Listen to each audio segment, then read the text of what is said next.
사도행전 1장 1절에서 11절까지의 말씀을 다 같이 한 목소리로 봉독하겠습니다. 다 같이요. 데오빌로여, 내가 먼저 쓴 글에는 무릇 예수의 행하시며 가르치시기를 시작하심부터 그의 택하신 사도들에게 성령으로 명하시고 승천하신 날까지의 일을 기록하였노라. 해 받으신 후에 또한 저희에게 확실한 많은 증거로 친히 사심을 나타내사 40일 동안 저희에게 보이시며 하나님 나라의 일을 말씀하시니라.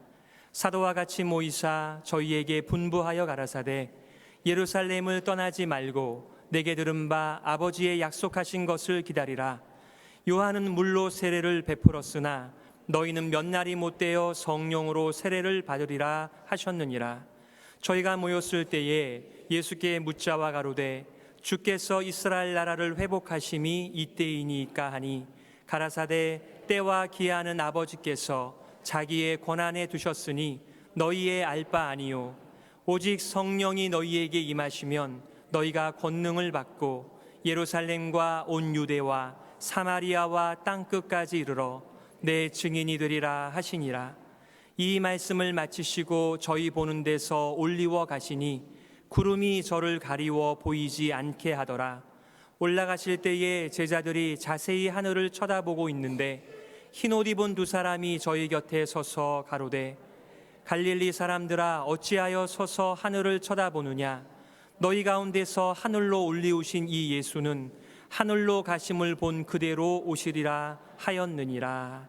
아멘. 함께 봉독한 말씀 승천이라는 제목 가지고 말씀 증거하겠습니다. 내비게이터의 창시자로 알려진 도슨 촐트맨은요, 그의 짤막한 그 책 The Need of the Hour, 시대의 요청이라고 하는 책에서 이렇게 우리들한테 도전하고 있어요. 정말 이 세상에 필요한 것이 무엇일까? 여러분, 정말 이 세상이 행복하고 아름다운 장밋빛처럼 바뀌기 위해서 필요한 것이 무엇일까요? 그는 이렇게 말합니다. 거지에게는 동전이 필요할 테이고 환자에게는 의사와 병원이 필요할 것이고 학생에게는 선생과 교수가 필요할 것이고 노인에게는 젊음이 필요하다라고 얘기할 것이고 자녀들에게는 부모가 필요하다라고 얘기한다라고 얘기해요. 많은 사람들이 자신의 인생 속에서 필요한 것들을 이야기합니다. 어떤 사람들은 땅이 필요하다, 건물이 필요하다, 방송시설이 필요하다, 전도지가 필요하다, 문호개방이 필요하다, 저 같은 사람은 부교육자가 필요하다라고 말을 하겠죠. 그러나 정말 이 시대의 진정한 필요가 무엇인가라고 하는 질문 앞에서 우리는 좀 더 진지하게 이 문제를 생각해 보게 됩니다.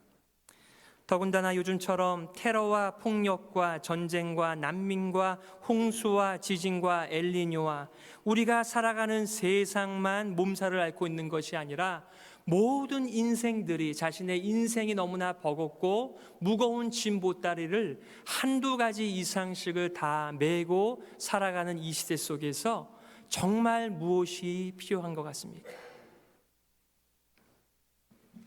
성경은 하나님의 통치가 필요하다라고 얘기를 합니다. 여러분, 가정에서 부모가 제 역할을 하지 못하면 자녀들의 마음에 왜 우리 부모는 저럴까라고 하는 마음이 들어요. 교회에서 목사가 똑바로 하지 못하면 이 교회 목사는 왜 이렇게 하나, 이런 불평이 생기죠. 직장이나 사업장에 가서 우리의 보스가 잘 못하면 우리의 마음 가운데 우리의 보스가 바뀌면 우리의 인생도 좀 바뀔 텐데, 정치나 이 세상에 돌아가는 시스템을 보면서 우리는 대통령이 바뀌어지면 우리의 인생이 좀 더 나아지지 않을까라는 생각들을 하면서 정말 이 시대의 참된 필요가 무엇일까에 대한 해답들을 찾으며 그것들을 조차 살아가는 것 같습니다. 물론 이 가운데는 인정하시는 분도 있고 인정하시지 못하는 분들도 있지만 모든 문제의 답은 예수 그리스도이십니다. 그런데 그것은 굉장히 무책임한 답일 수 있어요. 그 예수 그리스도가 어떤 분인가를 알지 못한 채 예수 그리스도가 우리의 해답이다라고 붙이고 다니는 것은 별반 의미가 없고 별반 영향력이 없으실 것입니다. 그러면 정말 이 세상의 진정한 필요가 예수 그리스도다라고 하는 것을 누가 말할 수 있나요? 바로 여러분들이요.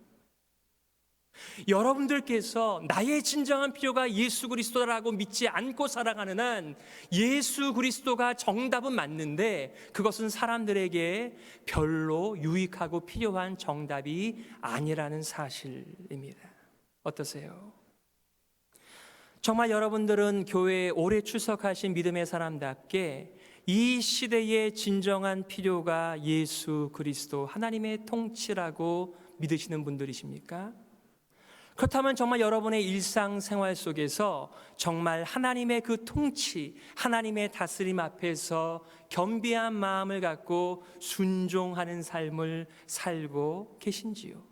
여러분에게도 별반 필요 없는 그 예수 그리스도께서 이 교회 밖에 있는 사람들에게 얼마나 더 유익한 분이 되시겠어요? 오늘 본문의 말씀은 사도행전입니다. 이 백을 충실하게 하시는 분들께서는 사도행전을 열심히 읽고 계시리라고 제가 기대를 합니다. 여러분, 사도행전을 읽을 때에 키가 되는 이 챕터가 바로 사도행전 1장과 2장입니다. 여러분, 우리는 지금 교회 생활을 하고 있습니다. 그런데 자꾸 교회에 대해서 교회는 이래야 돼, 저래야 돼 많은 얘기들이 있어요. 그러나 진정한 기독교, 진정한 교회의 모습을 보시고 싶으시다면 여러분들께서 사도행전 2장으로 돌아가셔서 확인하실 필요가 있습니다. 여러분, 사도행전 1장과 2장이 사도행전 28장 전체의 목차이며 주제이며 이 모든 메시지를 풀어낼 수 있는 키와 같은 역할을 하기 때문에 제가 어제 새벽에는 사도행전 2장을 여러분들과 나누었고 오늘은 다시 1장으로 와서 이 사도행전 1장 말씀을 함께 나누게 된 것입니다. 어떤 분들은요, 누가복음과 사도행전을 묶어가지고 누가행전이라고 말을 해요. 왜냐하면 그것을 기록한 분께서 누가이기 때문에 오늘 1절에 보시게 되면 이런 말씀이 있죠. 데오빌로여, 내가 먼저 쓴 글에는 무릇 예수의 행하시며 가르치시기를 시작하신부터 이렇게 말하는데 여기 말하는 내가 먼저 쓴 글은 바로 누가복음을 가리키는 것입니다. 그러면서 본인이 어떠한 목적을 가지고 어떠한 내용을 누가복음에 기록하고 있는지를 여기에 짧게 말하고 있는데 그 내용이 뭐예요? 그 글에는 예수의 행하시며 가르치시기를 시작하신부터 그의 택하신 사도들에게 성령으로 명하시고 승천하신 날까지의 일을 기록하였노라.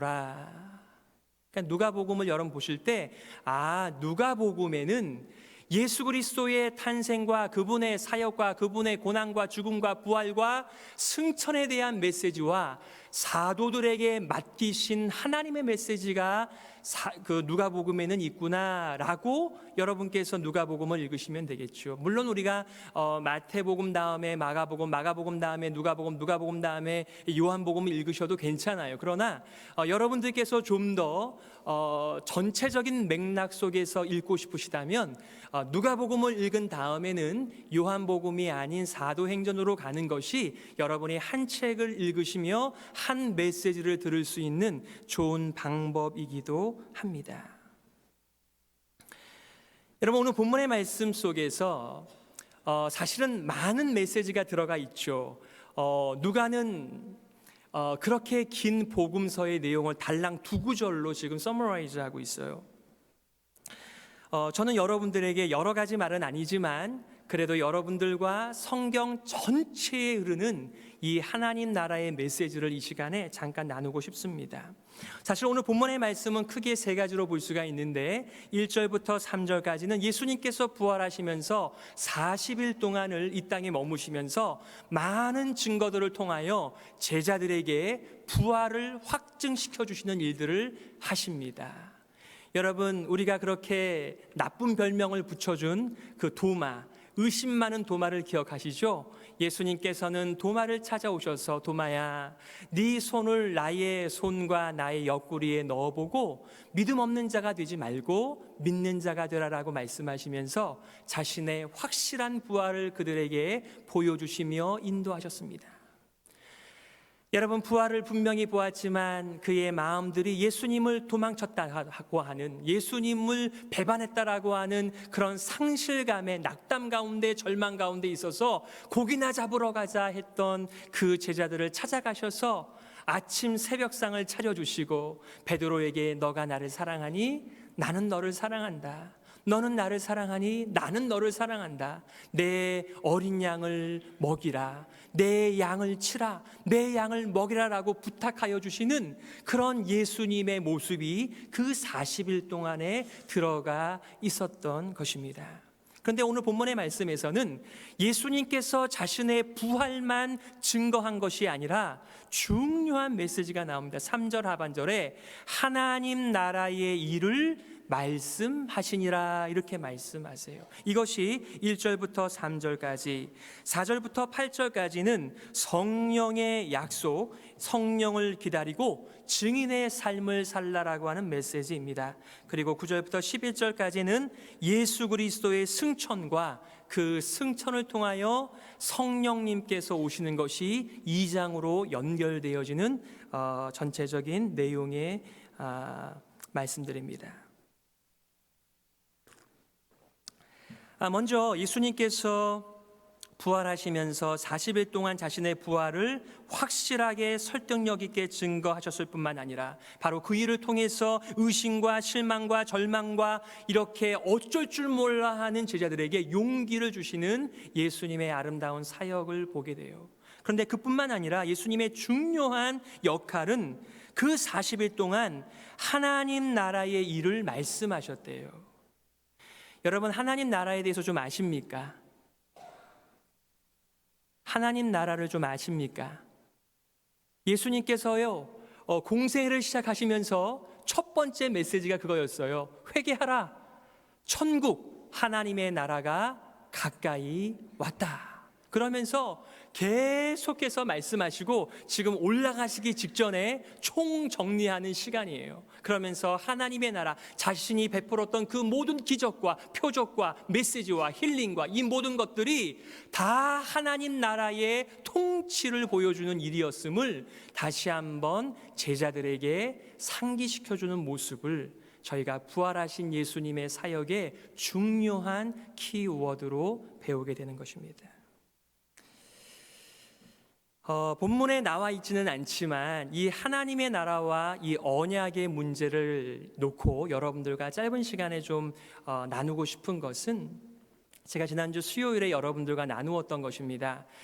제가 여러분들과 약속한 것이 작년에 우리 창립 기념 부흥회에 오신 엄기영 목사님의 그 하나님의 나라를 여러분들과 나누겠다라고 말씀을 드렸는데 제가 3번의 메시지를 통해서 여러분들과 하나님의 나라를 함께 나누었고 이제 앞으로 남은 한 2번에서 3번 정도의 메시지는 그 하나님 나라에 적용된 삶을 여러분들과 나누려고 그래요. 근데 지난주에 제가 수요일날 그것을 하려다 보니까 한 몇 페이지를 그 하나님의 나라와 언약에 대하여 강조를 하시더군요. 그래서 제가 그것을 짧게 말씀을 드렸습니다. 오늘 이 시간에 여러분들과 그것을 나누고 싶은 것은 여러분, 하나님의 나라라고 하는 것이 무엇입니까? 그것은 하나님의 다스려 주심이에요. 그 정태계라고 하는 목사님은요, 이렇게 좀 섬찟한 표현을 했어요. 자신에게는 악다구리가 들어가 있어서 나를 그렇게 잘못된 곳으로 자꾸만 인도한다. 그래서 내가 이렇게 흉측한 삶을 산다라고 표현한 적이 있습니다. 여러분, 우리도 마찬가지 아니에요. 예수님을 만나기 전에 그 옛사람과 예수님을 만난 그 새 사람이 항상 우리 안에서 싸움을 하고 있는 거예요. 그래서 갈라디아서 6장에 보시게 되면은 너희는 이 성령의 인도하심을 받고 성령의 무장하심을 통해서 우리가 성령의 열매를 맺도록 갈라디아서 5장 6장이 계속 우리를 권면해 주고 있잖아요. 여러분, 하나님의 나라는 내가 누구의 통치를 받으며 살아갈 것인가라고 하는 중요한 메시지를 넣어주는 것입니다. 만약에 우리가 하나님의 자녀요 하나님의 은혜를 받고 삶에도 불구하고 하나님의 통치 대신에 이 세상의 죄의 통치와 이 세상의 통치와 우리 옛사람의 통치에 나를 맡기고 살면 우리는 열매를 볼 것이 없습니다. 흉측한 열매들이에요. 목사들의 선생이라고 알려진 마틴 로이드 존슨 목사님은요, 이렇게 우리들에게 경고했습니다. 참된 기독교와 참된 교회에 대하여 말하면서 참된 종교의 적은 언제나 종교와 전통주의이다라고 얘기했습니다. 그냥 살아온 대로 살아가는 거예요. 이렇게 살아왔으니까 앞으로도 이렇게 살면 되지라고 하는 그런 외식주의와 전통주의가 우리의 진정한 참된 교회를 무너뜨린다라고 얘기를 했습니다. 여러분, 차라리 막 나가는 사람보다도 더 위험한 존재가 있다면 그것은 예수 그리스도를 만나지 못한 채, 하나님의 아름다운 통치 가운데 들어오지 못한 채 그 언저리에서 종교 생활하고 있는 사람들, 바로 그런 사람들이 가장 최대의 기독교의 적이다라고 말한 것은 상당히 일리가 있습니다. 제가 제자훈련을 하면서 가장 위험한 사람은요, 항상 우리 제자훈련하는 목사들끼리 그을린 사람들이에요. 우리는 하나님의 성령의 불에 의해서 완전히 불이 타야 되는데, 속까지 완전히 성령으로 인도하심을 받아야 되는데 겉만 그슬린 사람들, 그러니까 속은 편하지 않았어요. 겉만 바뀐 사람들이요, 그런 사람들이 가장 어렵고 힘듭니다. 제자훈련 2번 받을 수도 없고 말이죠. 여러분, 우리가 하나님의 나라의 통치를 간절히 고대하는 것이 무엇입니까? 이 세상의 통치가 마음에 들지 않기 때문에 그런 것입니다. 그리고 이 세상의 통치가 줄 수 있는 것은 너무나 약하고 악하고 제한적이기 때문에 우리는 항상 하나님의 통치를 바라보면서 우리는 날마다 기도하는 삶을 살아가는 거예요. 하나님, 제가 살아온 대로 살아가지 않게 하여 주시고 오늘도 심령을 새롭게 해주심으로 하나님의 영 성령께서 저를 다스려 주시기를 간절히 원합니다. 그것이 새벽 기도고요, 그것이 큐티고요, 그것이 경건한 삶이에요. 하나님의 통치를 안 받는 종교적인 생활이 우리들에게 도움이 될 리가 없죠. 여러분, 예수님께서는요, 우리가 오신 다음에야 알게 됐어요. 하지만 하나님께서 죄와 세상의 그 처절한 다스림에서부터 우리를 구해 주시겠다라고 하신 약속은 창세기 3장 15절에 나옵니다. 아담과 하와가 하나님의 사랑을 받음에도 불구하고 하나님을 대적하면서 내가 하나님 없이 하나님처럼 살겠다라고 선포하며 그를 떠났을 때에도 하나님께서는 뭐라고 말씀하세요? 내가 여자의 후손을 통하여 뱀의 머리, 세상의 머리, 사탄의 머리를 깨겠다라고 약속을 주셨어요. 우리의 고통은 끝날 수 있다라고 하는 복음의 메시지였습니다. 온 세상이 하나님을 대적하는 노아의 시대에 노아를 건져주면서 무지개를 주시면서 내가 다시는 물로 심판하지 않겠다라고 하는 언약을 맺어주시죠. 낯선 가나안 우르에 살고 있는 아브라함을 불러서 내가 너의 씨를 통해서 복의 근원이 되게 하겠다라고 하는 민족과 하나님의 아름다운 통치에 대한 약속이 거기에서 있었습니다. 정말 애굽의 처절한 통치와 인간답지 않은 노예의 생활을 430년 동안 하고 있을 때 모세를 통해서 그들을 뽑아내시면서 시내산에서 언약을 맺으셨던 그 하나님께서 다윗 왕을 통하여 오실 메시아를 다시 한번 알려주시고 모든 선지자의 입술 가운데에 하나님의 통치가 오면 너희의 그 어렵고 힘들고 괴롭고 사막 같은, 그리고 이 세상의 죄로 세상과 죄의 노예로 살아가는 일이 종지부를 찍을 수 있다라고 하는 그 선포가 바로 모든 선지자들의 메시지였습니다. 그리고 예수님께서는 이 땅에 오셨어요. 예수님께서 이 땅에 아기로 태어나셨을지라도 그분은 바로 하나님의 보내신 아들 예수 그리스도 그분이기에 우리는 그분을 경배하는 것이죠. 예수님의 생애, 예수님의 고난, 예수님의 죽음, 예수님의 부활, 예수님의 승천, 그리고 마지막 남아있는 예수님의 재림은 한결같이 바로 하나님의 약속, 내가 너희를 다스려 줄게. 이 더럽고 치사한 세상의 다스림이 아니라 정말 사랑과 정의의 통치가 있는 하나님의 통치, 내가 약속한 그 나라가 온다. 그러나 그 나라는 이미 왔다. Already but not yet. 이 땅에서 하나님의 통치를 받기를 원하면 하나님께서 그 길을 열어두셨어요.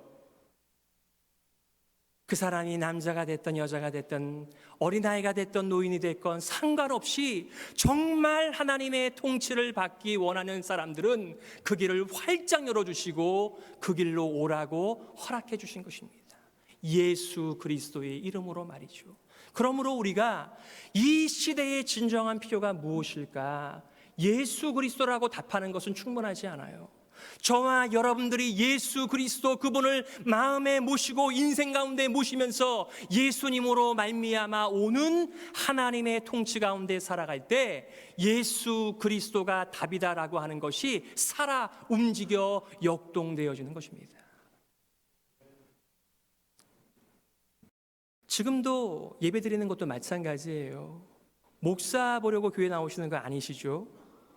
친구 보려고 교회 나오시는 거 아니시죠? 저희들이 교회에 나와 예배를 드리는 것은 딱 한 가지 이유입니다. 나 같은 자에게도 은혜를 베풀어 주십니까?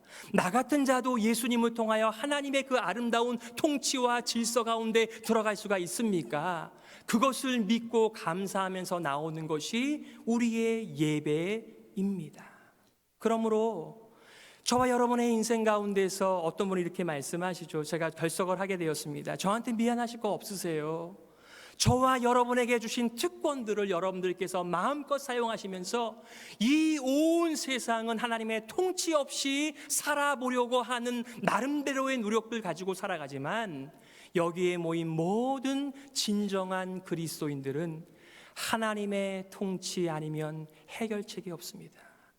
그러기에 제가 주님을 예배합니다. 경배합니다. 찬양합니다. 저를 다스려 주시고 교회를 다스려 주옵소서. 그 마음 하나 가지고 살아가는 것입니다. 두 번째는 성령의 약속을 기다리라고 말해주고 있습니다. 사도와 같이 모이사 저희에게 분부하여 가라사대 예루살렘을 떠나지 말고 내게 들은 바 아버지의 약속하신 것 바로 성령을 기다리라라고 말씀하셨어요. 요한은 물로 세례를 베풀었으나 너희는 몇 날이 못되어 성령으로 세례를 받으리라 하셨느니라. 여러분, 세례 요한의 메시지를 기억하십니까? 사람들이 막 쏟아져 나오기 시작했습니다. 그들이 물 세례를 받으면서 그들의 마음들을 바꾸어 가고 있을 때 세례 요한이 뭐라고 선포합니까? 나는 너희들에게 물로 세례를 주지만 내 뒤에 오시는 분은 성령으로 불로 세례를 주실 것이다 라고 말한 것을 지금 다시 말씀하시는 거예요. 여러분, 오순절 성령 강림 사건은 예수님께서 이 땅에 한 번 오셨던 것처럼 성령 강림도 한 번 이루어지는 일입니다. 역사적인 사건입니다. 성령께서 또 오시는 것이 아니에요.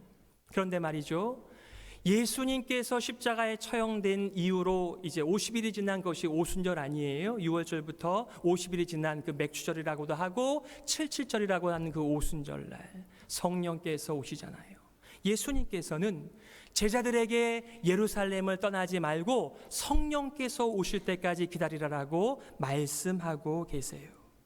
여러분, 예수님께서도 세례 요한뿐만 아니라 예수님께서도 계속해서 성령을 보내시겠다라고 하는 약속을 계속해서 말씀하세요. 예수님의 고별사라고 알려진 요한복음 14장, 15장, 16장에서 계속 성령의 보내심을 약속하셨어요. 요한복음 14장 16절부터 보니까 이렇게 말합니다. 내가 아버지께 구하겠으니 그가 또 다른 보혜사를 너희에게 주사 영원토록 너희와 함께 있게 하시리니 저는 진리의 영이라 세상은 능히 저를 받지 못하나니 이는 저를 보지도 못하고 알지도 못함이라. 그러나 너희는 저를 아나니 저는 너희와 함께 거하심이요 또 너희 속에 계시겠음이라. 내가 너희를 고아와 같이 버려두지 아니하고, 이렇게 말씀하십니다. 우리 가운데요, 이 지도를 잘 그리시는 분들이 계세요. 제가 어떤 그 생일 잔치라든가 아니면은 다른 모임이 있을 때 제가 GPS 있어요 이렇게 말씀드려도 정말 이렇게 정확하게 그 주변에 무엇이 있는지를 상세하게 그려서 주시는 분들이 계세요. 저는 옛날에 그 신방하면서 제일 어려웠던 것이 이렇게 맵을 뽑아가지고 길을 잃어버리지 않고 찾아가는 것, 돌아오는 것이 굉장히 힘든 일이었는데 저는 이 GPS가 생겨서 너무너무 좋아요. 그런데 말이죠, GPS가 있는 것도 좋고 약도가 있는 것도 좋은데 제일 좋은 게 뭐겠어요?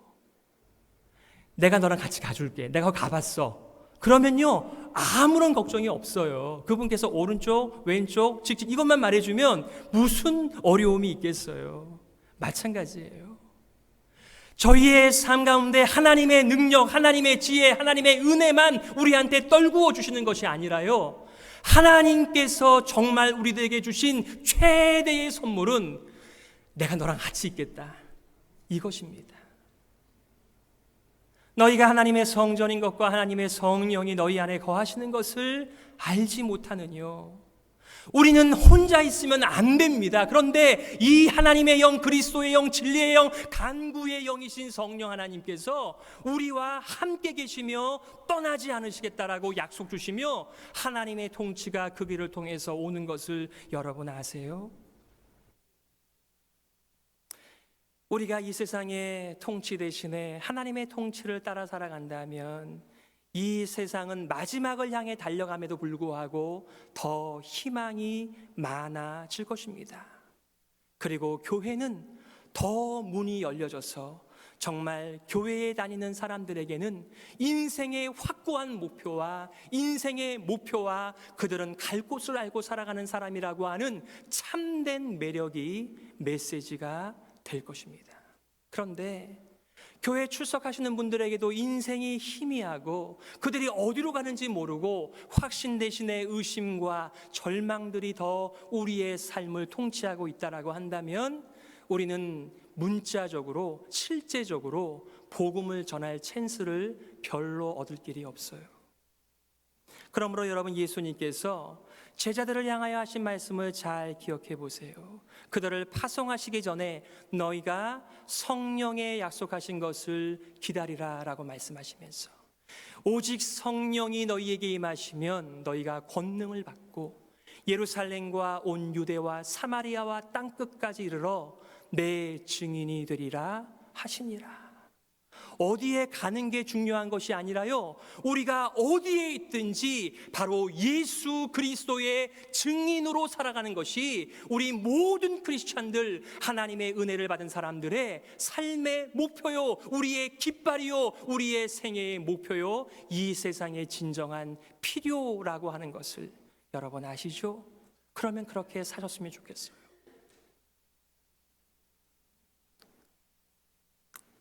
저는요, 이 제자들의 질문이 참 어리석은 질문이라고 생각을 해요. 뭐라고 질문을 합니까? 이렇게 질문해요. 주께서 이스라엘 나라를 회복하심이 이때이니까, 이렇게 얘기해요. 여러분, 이 질문의 의미가 뭐예요? 달과 같은 그 강력한 정치적이고 민족적인 왕이 나타나서 이제 우리들은 올라가고 이 주변에 있는 나라들은 다 무너질 그때가 언제입니까? 라고 하는, 여전히 부활하신 예수님을 만났지만 민족적이고 정치적인 이 세상의 왕을 구하고 있는 이 제자들의 질문 앞에서 예수님 참 답답하셨을 것 같아요. 근데 예수님께서는 그들의 질문을 받으시면서 이거를 우리가 우문현답이라고 그러죠. 좀 어리석은 질문이었지만 그 대답을 받아서 올바르고 지혜로운 답변을 주는 것 말이에요. 예수님께서는 뭐라고 말씀하세요? 때와 기한은 아버지께서 자기의 권한에 두셨으니 너희의 알 바 아니요 오직 성령이 너희에게 임하시면 너희가 권능을 받고 예루살렘 온 유대 사마리아 땅끝까지 이르러 내 증인이 되리라 하시니라. 너희가 관심을 가져야 하는 것은 나의 증인으로 하나님의 통치를 받으며 살아가는 성령이 함께 하시는 삶이다 라고 말씀해 주시는 것입니다. 저는 오늘 이 자리에 오신 여러분들께서 어떠한 배경을 가지고 오셨든지 간에 이 하나님의 말씀이 들려졌으면 좋겠고요. 그것이 여러분의 마음에 남았으면 좋겠고요. 정말 이 세상에 더럽고 어렵고 사막 같은 통치들이 아니라 죄나 세상과 옛사람의 통치가 아닌 하나님의 통치를 받는 성령님의 인도를 받아서 예수님의 증인으로 살아가는 이 삶이 여러분의 삶의 진정한 목표가 되기를 바라는 것입니다. 요즘에는요, 고민하시는 분들이 많은 것 같아요. 제가 우리 훌러에 가서 선교사님들을 뵈면 선교사님은 선교사님대로 고민하시고 또 학교는 학교대로 고민하고 또 목회자들을 만나면 목회자는 목회자대로 고민을 하는 것 같아요. 근데 가장 중요한 지적 중에 한 가지는 제자도가 없는 선교, 제자도가 없는 전도, 제자도가 없는 목회에 대하여 지도자들이 고민을 하고 있다는 것입니다. 다른 말로 바꿔 말하면 얼마든지 우리가 그동안 해왔던 폼을 따라서 우리가 살면서 하나님의 통치 없이 그리스도를 따라가는 제자의 삶이 없이 그런 일만 얼마든지 할 수 있는 그런 이원론적인 삶에 대한 고민들이에요. 교회는 출석해요.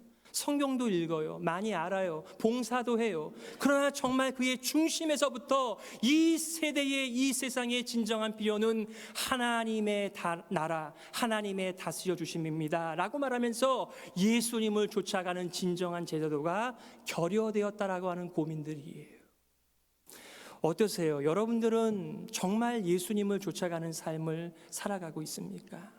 그래서 예수님께서 그토록 주고 싶어 하셨던 보혜사 성령, 내가 가지 않으면 보낼 수가 없어 라고 말씀하셨던 그 하나님의 영, 그리스도의 영께서 여러분들을 날마다 인도하여 주시며 그 아름다운 통치 속에서 여러분은 절망스러운 이 세상 속에서도 우리에겐 희망이 있다, 우리에겐 비전이 있다, 우리에겐 꿈이 있다라고 말할 수 있는 인생을 살아가시냐고요. 세상이 다 그렇게 살아가는 거지, 오히려 세상을 살아본 분들께서 그런 식으로 허탈한 말씀들을 하시는 분들을 봬요. 마치 결혼 생활에 실패하신 분께서 이렇게 말하는 것과 똑같아요. 결혼해도 그거 후회하고 결혼 안 해도 후회하게끔 되어져 있어. 그렇게 말씀하시면 안 되죠. 하나님께서 가정을 만드시고 교회를 만드시고 그것이 우리 인생이 올바로 인생을 살아갈 수 있는 중요한 하나님의 선물이라고 하는 것을 아는 사람들은 그런 식으로 표현하면 안 되죠. 아무리 우리의 가정이 힘들고 우리의 교회가 어렵다라고 하더라도 말이죠. 기본적으로 하나님에 대한 존경도 없고 하나님께서 창설하신 가정과 교회에 대한 소망도 없이 살아가는 사람들을 통해 복음이 전달되겠습니까? 복음은 하나님의 통치를 받는 성령의 사람들을 통하여 전달되어지게끔 되어져 있어요. 저는 이 은혜가, 이 회복이 여기에 오신 모든 성도님들의 삶 가운데 그리고 맥클린 교회에 일어나기를 간절히 소망하는 것입니다. 마지막 세 번째는요, 예수님께서 드디어 승천하세요. 이 승천 자체는 우리들에게 커다란 의미가 없어요. 그러나 예수님께서 승천하셨다라고 하는 말씀은 우리가 조금 전에 사도신경으로 신앙 고백을 한 것처럼 승천하사 하나님 우편에 앉으셨다, 하나님 우편에 앉으셨다라고 하는 것은 하나님의 통치, 다스림을 가르쳐 주시는 것입니다. 우리 주기도문 할 때도 뭐라고 간구합니까? 하늘에 계신 우리 아버지여, 이름이 거룩히 여김을 받으시오며 나라가 임하옵시며, 바로 하나님의 통치를 간구하는 교회의 비전이죠. 나라와 권세와 영광이 아버지께 영원히 있사옵나이다, 아멘 하는 이유가 뭐예요? 이 세상의 다른 통치를 가지고는 무슨 해결책이 있겠는가라고 하는 인생과 이 세상에 대한 절망감이 하나님의 통치를 간절히 간구하는 하나님 나라의 비전으로 살아가는 사람들이죠. 바로 이것을 교회에다가 부어주신 성령님으로 말미암아 사람들의 마음이 바뀌어진다라고 말해요. 물론 약속이 있습니다. 갈릴리 사람들아 어찌하여 서서 하늘을 쳐다보느냐? 너희 가운데서 하늘로 올라오신 이 예수는 하늘로 가심을 본 그대로 오시리라 라고 말씀하시면서 예수님께서 다시 오신대요. 여러분, 예수님의 다시 오심은 그것만으로도 메시지가 안 됩니다. 예수님의 다시 오심은 바로 하나님 나라의 완전한 완성을 보여주기 때문에, 그래서 예수님의 오심을 간절히 기다리면서 요한계시록에 뭐라고 말해요? 마라나타, 주 예수여 오시옵소서. 그래서 이렇게 교회 생활을 하면서 긴장 가운데 already 이미 왔지만 여전히 갈등과 어려운 가운데 살아가는 이 교회를 빨리 좀 구원해 주십시오. 바로 그것이 다시 오실 예수님을 고대하고 살아가는 사람들의 깨어있는 삶이겠지요. 말씀을 정리하면서 두 가지를 적용하고 싶습니다. 예수님께서는 제자들에게 부활을 증거하시고 하나님의 나라를 가르치심으로써 그의 이 땅에서의 사역의 마지막 점을 찍으셨습니다. 여전히 민족적이고 정치적인 세상의 통치에 관심을 기울이고 있는 제자들에게 진정한 시대의 요청은 성령 하나님이라고 답변하시면서 하나님의 아름다운 통치 안으로 들어오라고 우리를 초대하고 계시는 것입니다. 성령께서 오셔서 교회를 통해 하나님의 나라가 임하고 예수의 증인들이 되라고 말씀하세요. 오늘 본문의 말씀은 적용할 것이 없어요. 제가요, 따로 특별히. 왜? 여기 본문의 말씀에서 나오는 적용 그대로입니다. 첫 번째는 미래의 소망이 되는 하나님의 나라, 우리가 주기도를 하는 것처럼 하나님의 나라가 임하여 주시기를 원합니다. 주기도에서 우리가 송영을 하는 것처럼 대개 나라와 권세와 영광이 아버지께 영원히 있사옵나이다. 그 말씀은 뭐예요? 주님, 어서 오셔서 저를 다스려 주시기를 원합니다. 내가 그동안 살아온 고집과 아집과 세상과 죄와 옛사람의 통치를 좀 벗어버리고 성령께서 다스려 주시는 아름다운 삶을 살고 싶습니다. 그 기도를 드리시기를 바랍니다. 동시에 주 예수께서 좀 빨리 오셔서 이 고통받고 있는 교회들을 구원하여 주시옵소서. 여러분께서 기도하시며 살아가시기를 바라요.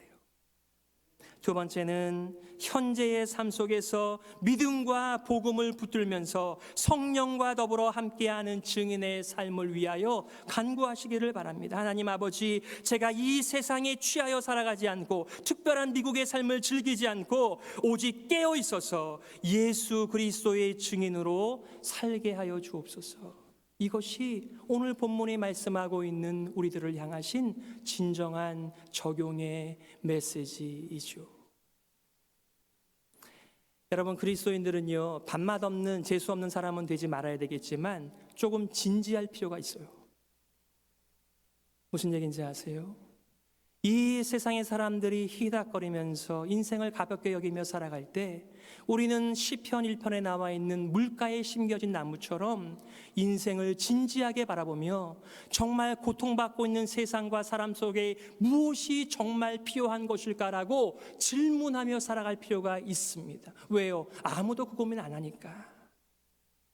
저와 여러분의 삶 가운데 무엇이 진정한 필요일까요? 성경은 성령 하나님을 통하여 하나님의 통치가 필요하다라고 말씀하세요. 이것을 들을 수 있는 우리가 되었으면 참 좋겠습니다. 함께 기도하시겠습니다.